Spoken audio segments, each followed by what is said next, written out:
Hi అండి. Mister Hitler husband part 58. అదేంటి పూజలా ఉంది, అది వర్మంతోనా అని విశ్వనాథ్ ఆశ్చర్యంగా ఆ కారుని చూస్తూ ఉండిపోయాడు.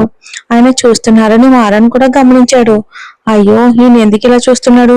ఒకవేళ ఈయనకి నాకు శత్రుత్వం ఉందని పూజకి తెలిసిపోతే నేను వాళ్ళ నాన్న మీద పగ తీర్చుకోవడానికి తనను ఉపయోగిస్తున్నానని అర్థం చేసుకుంటుంది. అలా అయితే వెంటనే పూజ నన్ను వదిలి వెళ్ళిపోతుంది. నేను అనుకున్న ప్లాన్ మొత్తం కూడా పాడైపోతుంది.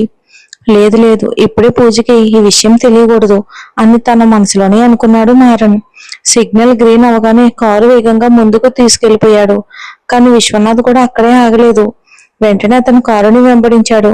మారన్ నేరుగా పూజ పూజ ఇంటి ముందు కారు ఆపాడు. అతను వెనుక వచ్చిన విశ్వనాథం కూడా కారు ఆపి దిగారు. తర్వాత నేరుగా పూజ దగ్గరికి వెళ్లి పూజ అని పిలిచారు. ఆ పిలుపు విని ఆమె వెనక్కి తిరిగింది. ఆమె ఏమైనా మాట్లాడేలోపే విశ్వనాథ్ కోపంగా, ఏమనుకుంటున్నావు నీ గురించి పూజ? నువ్వు ఒంటరిగా ఉన్నావని మీ అమ్మ చెప్తుంది, కానీ నువ్వేమో ఈ పోకిరితో కలిసి తిరుగుతున్నావు. వాడికి నాకు ముందే పెద్ద గొడవలు ఉన్నాయి. వాడితో కలిసి నువ్వు ఎందుకు తిరుగుతున్నావని అడిగారు. అది విన్న పూజకి ఒక్కసారిగా కోపం వచ్చింది. ఏం మాట్లాడుతున్నారు మీరు? నేను ఈయనతో కలిసి తిరుగుతున్నానా? చూడడం లేదా నా చేతికి కాలికి కట్లున్నాయి? నేను సరిగ్గా నడవలేకపోతూ ఉంటే ఆయన నాకు హెల్ప్ చేస్తున్నారు. కనీసం అమ్మాయికి ఏమైంది అని అడగకుండా మీ పగల గురించి మాట్లాడుతున్నారా అని కోపంగా అంది. వెంటనే మారన్ ఏమీ తెలియనట్టు పూజ ఈయనెవరు అని అడిగాడు. దానికి విశ్వనాథ్ కోపంగా, ఏంట్రా ఇంకా నటిస్తున్నావా? పూజ నా కూతురని తెలిసే నువ్వు తనతో దగ్గర అవడానికి ప్రయత్నించావు. నా మీద పగ తీర్చుకోవటానికి నా కూతుర్ని వలలో వేసుకోవాలి అనుకుంటున్నావా అని నేరుగా అడిగారు. మారన్ మాత్రం కోపమించకుండా ప్రశాంతంగా, నమస్కారం విశ్వనాథ్, మీకు నాకు శత్రుత్వం ఉంది, అది నిజం. కానీ పూజ మీ కూతురు అని నాకు తెలియదు. మన గొడవని ఇందులోకి తీసుకురావద్దు అన్నాడు. వెంటనే పూజ కోపంగా, ఇటు చూడండి, మీకు నాకు ఎలాంటి సంబంధం లేదు. ఇప్పుడు మా ఇంటి దగ్గరకు వచ్చి ఎందుకు గొడవ చేస్తున్నారు అని అడిగింది. ఆ మాట విన్న విశ్వనాథ్ ఒక్కసారిగా కోపంతో ఆమె చెంప మీద కొట్టారు. ఏం మాట్లాడుతున్నావు? నేను నిన్ను కన్న తండ్రిని అని అన్నారు. పూజ వెంటనే ఆయన వైపు కోపంగా చూసింది. తండ్రా? తండ్రిగా ఇప్పటి వరకు నా కోసం మీరేం చేశారు? మా అమ్మ కడుపులో నన్ను పుట్టించారని మీరు తండ్రి అయిపోతారా? మీ సంపదలోంచి ఒక్క రూపాయి కూడా నేను ఎప్పుడూ అనుభవించలేదు. నేను పెరిగింది, చదివింది, బతికింది అన్ని మా తాతయ్య సంపాదనతోనే. మీకు నాకు మరే సంబంధం ఉంది? మీ పేరు మొదటి అక్షరం మాత్రమే నా పేరులో ఉంది. అది మా అమ్మ చెప్పిందని పెట్టుకున్నాను. మీలాంటి వ్యక్తిని నానా అని చెప్పుకోవడానికి నాకే సిగ్గుగా ఉంది. అలాంటిది నన్నే కొడతారా అని గట్టిగా అంది. విశ్వనాథ్ కూడా తగ్గలేదు. ఇటు చూడు పూజ, నువ్వేమైనా అనుకో, కానీ నువ్వు నా కూతురివి. నీ మీద నాకు హక్కు ఉంది. నా కూతురు ఎలా ఎవరితో తెలియని వాళ్ళతో తిరగడానికి నేను ఒప్పుకోను. ముందు వాడిని వదిలి బయటికి రా. మర్యాదగా రేపు ఉదయం ముంబై వెళ్ళిపో అని హెచ్చరించారు. మారన్ ఇంకా పూజకు ఆసరాగా ఆమె పక్కనే నిలబడి ఉన్నాడు. ఓ అలాగా, నేను మారన్తో ఉండటం మీకు అవమానంగా ఉందా? నేను రేపు ఉదయం ముంబై వెళ్ళాలా అని పూజ అడిగింది. అదే చెప్తున్నాను పూజ, అదే చెప్తున్నాను. వాడు చాలా చెడ్డవాడు. వాడికి నాకు వ్యాపారంలో చాలా గొడవలున్నాయి. వాడు వయసు ఎంత, నా వయసు ఎంత. వాడు అసలు నాకు సరైన శత్రువు కూడా కాదు. కానీ నువ్వు చిన్న వయసులో ఉన్న అమ్మాయివి. వాడితో కలిసి నీ జీవితాన్ని పాడు చేసుకోకు. నా మీద పగ తీర్చుకోవడానికి నేను ఉపయోగించుకోవచ్చు. అందుకే చెప్తున్నాను, ముందు నాతో రా. ఈ రోజుకి ఒక హోటల్లో గది తీసుకుని ఉంచుతాను. రేపు ఉదయం ముంబైకి వెళ్ళిపో అని విశ్వనాథ్ చెప్పారు. అది విని పూజ గట్టిగా నవ్వింది. కన్న కూతుర్ని హోటల్లో ఉంచి రేపు ఉదయం పంపిస్తారా? ఎంత మంచి తండ్రో మీరు. చెన్నైలో మీకు ఇల్లు ఉందిగా, అక్కడికి తీసుకెళ్లొచ్చుగా అని అడిగింది. విశ్వనాథ్ కొద్దిసేపు మౌనంగా ఉండి, నేను ఒంటరిగా ఉంటే తీసుకెళ్లేవాడిని, కానీ అక్కడ మీ పెద్దమ్మ ఉంది. ఆమెకి ఈ విషయం ఏమీ తెలియదు. తెలిస్తే ఆమె ప్రాణమే పోతుంది. ఇవన్నీ మీ అమ్మకు తెలుసు. నువ్వు చిన్నపిల్లవి, ఇందులో తల దోచుకో. ముందు ముంబైకి వెళ్ళిపో. ఈ మారంతో స్నేహం నీకు అవసరం లేదు అని అన్నారు. ఆ మాటలు విన్న పూజ నేరుగా మారన్ వైపుకు తిరిగింది. మారన్, మీరే కదా ముందు మీ ఇంటికి వచ్చి ఉండమని చెప్పారు. ఇక అప్పుడే నేను వద్దన్నాను. కానీ ఇప్పుడు ఇక్కడ ఉండడం కంటే మీతో ఉంటేనే నేను సేఫ్ గా ఉంటానని అనిపిస్తుంది. అందుకే నన్ను మీ ఇంటికి తీసుకెళ్ళండి, నేను మీతోనే ఉంటాను అని అంది. ఏ పూజ, ఏమనుకుంటున్నావు నువ్వు అని విశ్వనాథ్ కోపంగా అరిచాడు. వెంటనే పూజ కూడా తగ్గకుండా, ఈ ఎరుపులన్నీ మా అమ్మ దగ్గర పెట్టుకోండి, నా దగ్గర కాదు. నేను మారంతో వెళ్ళి ఉంటాను, అంతేకాదు మారంతోనే కలిసి జీవిస్తాను కూడా. మీ వల్ల ఏమైనా అయితే అదే చేసుకోండి అని కోపంలో అంది. ఆమె ఆ మాటలు కోపంతో చెప్పినా అవి మారని మనసులో మాత్రం ఆనందాన్ని నింపాయి. వెంటనే అతను విశ్వనాథ్ వైపుకు చూసి వెటకారంగా నవ్వాడు. ఎంత ధైర్యం ఉంటే నా ముందే ఇలా మాట్లాడతావు అంటూ విశ్వనాథం మళ్ళీ కోపంతో చెయ్యెత్తారు. కానీ ఈసారి ఆయన చేతిని మారని పట్టుకుని ఆపేశాడు దెబ్బ పడకుండా. ఇటు చూడండి, ఇప్పటి వరకు తండ్రి కూతుళ్ళు మాట్లాడుకుంటున్నారని నేను ఏమీ మాట్లాడలా, సైలెంట్ గా ఉన్నాను. కానీ ఇప్పుడు పూజ నా ప్రేమికురాలు, నేను తనని పెళ్లి చేసుకోబోతున్నాను. అలాంటప్పుడు నా కాబోయే భార్యని ఎవరైనా కొడితే నేను చూస్తూ ఉండను. ఇంకొకసారి పూజ మీద చెయ్యి వేస్తే మీ మీద చెయ్యి చేసుకోవడానికి కూడా నాకు ఎక్కువ సమయం పట్టదు అని గట్టిగా చెప్పాడు. ఆ మాటలు విన్న విశ్వనాథ్ ఒక్కసారిగా మౌనమయ్యాడు.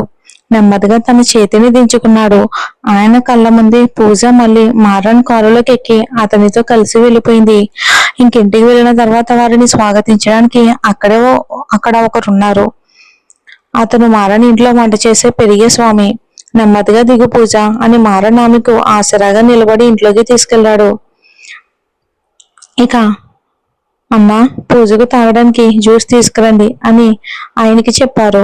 సరే తమ్ముడు అని పెరియస్వామి వెంటనే జ్యూస్ తీసుకొచ్చి పూజకి ఇచ్చాడు. పూజ జ్యూస్ తీసుకుని కొద్దిసేపు మౌనంగా కూర్చుంది. తర్వాత మారన్ వైపుకి చూసి, ఎందుకు మారన్ ఇదంతా? నేను నాన్న మీద కోపంతో మీతో కలిసి జీవిస్తానని ఎన్నో మాటలు మాట్లాడేశాను. దయచేసి మీరు నన్ను తప్పుగా అర్థం చేసుకోకండి. ఆయనకి కోపం తెప్పించడానికి అలా అన్నాను. నాకు తండ్రిగా ఆయన ఇప్పటి వరకు ఏమీ చేయలేదు. నేను ఎప్పుడూ ఆయనని తండ్రిగా అంగీకరించలేదు. ఆయన్ని ప్రశ్నించాలనే ఉద్దేశంతోనే చెన్నైకి వచ్చాను. ఇప్పుడు ఆయనే నా ముందుకు వచ్చాడు. నేను అడగాల్సింది అడిగాను, అంతే. మీరు నన్ను రేపు ముంబైకి పంపించండి, నేను తిరిగి వెళ్ళిపోతాను. పూజ మాటలు విన్న మారానికి ఆశ్చర్యంగా అనిపించింది. కానీ బయటికి మాత్రం ఏమీ చూపించలేదు. ఇటు చూడు పూజ, మా నాన్న ఢిల్లీలో ఉంటారు. కేంద్రం గ్రంథి పరశురాం గారే మా నాన్న. ఆయన ఎప్పుడో ఒకసారి మాత్రమే చెన్నైకి వస్తారు. ఇక్కడ చెన్నైలో నేను ఒక్కనే ఉంటాను. ఇక్కడ వ్యాపారం అంతా నేనే చూసుకుంటాను. వంట చేయడానికి పెరియస్వామి అన్నయ్య ఉన్నారుగా, అంతే. కాబట్టి నువ్వేమీ బాధపడుకో, నీకు ఇక్కడ ఎలాంటి ఇబ్బంది ఉండదు. నువ్వు ఎన్ని రోజులైనా సేఫ్ గా ఉండొచ్చు. నీ ఆరోగ్యం పూర్తిగా బాగైన తర్వాత ముంబై వెళ్ళు. ఇలాంటి పరిస్థితిలో ఇప్పుడే వెళ్తే మీ అమ్మగారు చాలా బాధపడతారు కదా అని మళ్ళీ ఆమె తల్లిని గుర్తుకు చేశాడు. ఆ మాటలు విన్న పూజ కూడా ఆలోచనలో పడింది. ఆమె ఏం నిర్ణయం తీసుకుంటుందో తెలుసుకోవాలని ఆసక్తితో మారన్ ఆమెనే చూస్తూ ఉన్నాడు. సరే, ఒకసారి ఆలోచించు పూజ, బాగా ఆలోచించు. నువ్వు ఇప్పుడు నన్ను వదిలి వెళ్ళలేవు, నేను కూడా వెళ్ళనివ్వను. ఇక నుంచి నీ జీవితం ఈ మారంతోనే ముడిపడి ఉంది అని మనసులోనే అనుకున్నాడు. అలా ఆమెని చూస్తూ ఉండగా కొద్దిసేపటికి తర్వాత పూజ తలెత్తి అతని వైపుకు చూసింది. ఓకే మారన్, నేను మీ దగ్గరే ఉంటాను, నాకు ఎలాంటి ప్రాబ్లం లేదు అని అంది. ఆ మాట విన్న మారన్ మనసులో ఆనందం ఉప్పొంగింది. కానీ బయటికి మాత్రం ప్రశాంతంగానే కనిపించాడు. ఓకే పూజ, నువ్వు వచ్చి రెస్ట్ తీసుకో అని చెప్పి కింద అంతస్తులో ఉన్న ఒక గదికి ఆమెని తీసుకెళ్లాడు. ఇక అక్కడ మంచం మీద జాగ్రత్తగా తనని పడుకోబెట్టాడు నెమ్మదిగా. పూజ అలసటతో కళ్ళు మూసుకుని పడుకుంది. కానీ మారన్ మాత్రం అక్కడి నుంచి కదలలేదు. ఆమెనే చూస్తూ ఉన్నాడు. పూజ, ఇక నిన్ను అడ్డుగా పెట్టుకుని నేను నా తదుపరి ఎత్తు వేయబోతున్నాను. నీ నాన్న విశ్వనాథన్ అంతు చూపిస్తాను, అంతు చూస్తాను అని మనసులోనే అనుకున్నాడు. అయితే అతని చూపు మాత్రం ఆమె ముఖం మీద నుంచి మరెక్కడికి వెళ్ళలేదు. ఇంకిదే సమయంలో కోపంతో ఉన్న విశ్వనాథ్ పూజ తల్లి విద్యకి ఫోన్ చేశారు. కానీ విద్య కూడా ఆయన మీద కోపంగా ఉంది. అందుకే విశ్వనాథ్ మొదటిసారి ఫోన్ చేసినా కూడా ఆమె ఫోన్ ఎత్తలేదు. అది చూసి విశ్వనాథ్ మరింత ఆందోళన చెందారు. పూజ ఇలా మారంతో కలిసి ఉండటం మంచిది కాదు. వాడు ఏదైనా తప్పు చేస్తే తర్వాత అమ్మాయి తలెత్తుకుని తిరగలేని పరిస్థితి వస్తుంది అని మనసులోనే బాధపడ్డారు ఆయన. ఎలా అయినా పూజను అక్కడి నుండి తీసుకురావాలి, కానీ ఇప్పుడు ఏం చెయ్యాలి అని చాలా తీవ్రంగా ఆలోచించడం మొదలు పెట్టారు. పూజ, ఇక నేను అడ్డు పెట్టుకుని మీ నాన్న సంగతి చూస్తాను అని మనసులో అనుకుంటూ ఉండగా పూజ వైపుకి చూశాడు. అప్పుడే ఏదో స్పృహ వచ్చినట్టు కళ్ళు తెరిచింది పూజ. ఆమెని చూసి, సరే పూజ, నువ్వు రెస్ట్ తీసుకొని నేను వారం రోజులుగా నీతోనే ఉండి ఆఫీస్కి వెళ్ళలేదు. ఇప్పుడు వెళ్ళొస్తాను. నీకు ఏదైనా కావాలంటే పెరియస్వామి అన్నయ్యని అడుగు, ఆయన హెల్ప్ చేస్తారు అని చెప్పి బయటికి వెళ్ళాడు. పూజకు కొంచెం సంకోచంగా అనిపించింది. పరాయి ఇంట్లో అది ఒక మగాడితో ఉండటం ఆమెకి ఇబ్బందిగా ఉన్నా తన తండ్రి మీద ఉన్న కోపాన్ని గుర్తుకు చేసుకుని తనను తాను సమాధానపరుచుకుంది. కానీ బయటకు వెళ్లిన మారన్ 10 నిమిషాల్లోనే తిరిగి వచ్చేశాడు. ఏమైంది, ఆఫీస్కి వెళ్తానన్నారు, ఇంత తొందరగా వచ్చేసారే అని అడిగింది పూజ. లేదు పూజ, మేనేజర్ కి ఫోన్ చేశాను, ఎలాంటి ప్రాబ్లం లేదు. నా పిఏ కూడా అన్ని ఫైల్స్ ఇంటికి తీసుకొస్తానన్నాడు. పైగా నిన్ను ఒంటరిగా వదిలేసి వెళ్తే నీకు ఇబ్బంది అవుతుంది, అందుకే తిరిగి వచ్చాను అని అన్నాడు మారన్. పుట్టినప్పటి నుంచి తండ్రి ప్రేమ దక్కని పూజకు మారన్ చూపిస్తున్న శ్రద్ధ కొత్తగా అనిపించింది. నెమ్మదిగా అతనిపై నమ్మకం పెరగడం మొదలైంది. ఇక కొన్ని రోజులు గడిచాయి. ఒకరోజు పెరియస్వామి వచ్చి, తమ్ముడు, మా అమ్మ ఆరోగ్యం బాగోలేదు, వెంటనే ఊరికి వెళ్ళాలి అన్నాడు. సరే అన్నా, వెళ్ళిరండి, తొందరగా వస్తారు కదా అని అడిగాడు మారన్. అది చెప్పలేని తమ్ముడు, అమ్మ దగ్గర ఉండాల్సి రావచ్చు, ఇక పనికి రావడం కూడా కష్టమే అని అన్నాడు. వెంటనే పూజ, అదేం సమస్య కాదు, వంట పని నేను చూసుకుంటాను అంది. అది కాదు పూజ, అన్నయ్య ఉంటే నీకు కూడా ధైర్యంగా ఉంటుంది కదా అని అన్నాడు మారన్. అప్పుడు పూజ నవ్వుతూ, మీరు నన్ను తినేస్తారా ఏంటి, నాకు ఎలాంటి భయం లేదు అంది. చివరకు పెరియస్వామిని డబ్బులిచ్చి పంపించాడు మారన్. అతను వెళ్ళిన తర్వాత పూజ ఒక అరగంట ఒంటరిగా ఉండగలవా, నేను బయటికి వెళ్ళి వస్తాను అని అన్నాడు. సరే మారన్ అని అంది ఆమె. మారన్ కారు కొంత దూరం వెళ్ళి ఆగింది. అక్కడ ఆటోలో ఎదురు చూస్తున్న పెరియస్వామిని తన కారులోకి పిలిచాడు. అన్నా, క్షమించండి, నేను చెప్పినట్టే మీరు అమ్మకు ఆరోగ్యం బాగోలేదని అబద్ధం చెప్పారు. పూజ నమ్మాలి అంటే అలా చెప్పాల్సి వచ్చింది. కొన్నాళ్ళు ఊళ్ళోనే ఉండండి, నేను పిలిస్తేనే రండి, జీతం మాత్రం మీ ఖాతాలో వేస్తూనే ఉంటాను అని అన్నాడు మారన్. మరి ఏం జరుగుతుందో ఏంటో మరి చూద్దాం వచ్చే ఎపిసోడ్లో.